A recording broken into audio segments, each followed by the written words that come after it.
Hello everyone, in this video, we will look into the Shared Preferences package. Let me give you a brief about this package, by answering the question, what is Shared Preferences?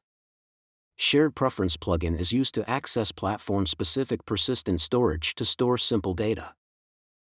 It is available for all of these platforms below, and supports these data types: integer, double, boolean, string, and list of strings.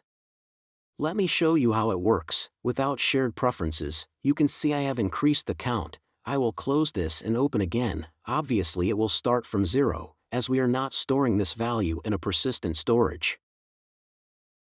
Okay, let's see how to use it now. I will add the Shared Preferences package to the project. Right, do remember that getting shared preference instance is an asynchronous process, so you might have to create a separate method, as init state will not allow asynchronous await functionality. Okay, once we get the instance, we are trying to get the integer value stored in the persistent storage, using the key. In our case, it is counter. Our next step is to store the value into persistent storage, by calling this setInt function, whenever the counter value is updated. And here is the code for rest of the supported data types. Let's see the output now. It is increased to 5. Let's close this, and open again to see the value is stored and not destroyed when the output is closed. Right, you can see the value 5 is still there.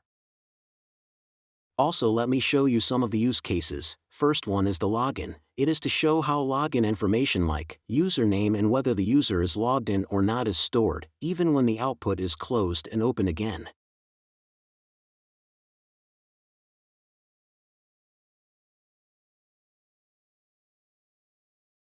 You can see the login state and logged in username is still maintained. The next one is the intro screens, which has to be shown only once, after the app is installed.